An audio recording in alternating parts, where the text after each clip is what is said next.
เสิร์ตมากลับมาที่บ้านดูตัวเรานะ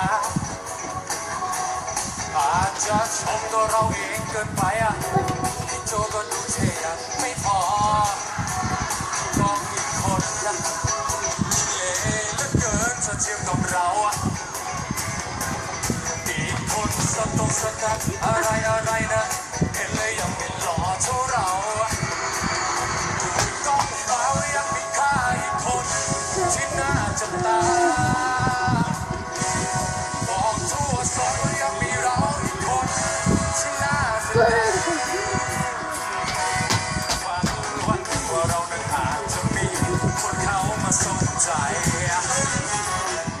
ศิลปินเดียวอยู่เดียวได้ไม่มีใครรอง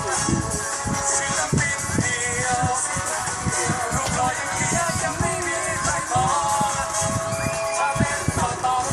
เชื่อฉันวันที่เดียวต้องจะสายไปเลยร่างหน้าตาล้วนกันเป็นเพลงต่อเพลงฉันจะไม่เพลงไม่หวั่นดูคอนเสิร์ตมากลับมาที่บ้านอยู่กับเรานะอาจจะชมว่าเราเพลงเกินไปพี่โจก็ดูเท่ไม่พอ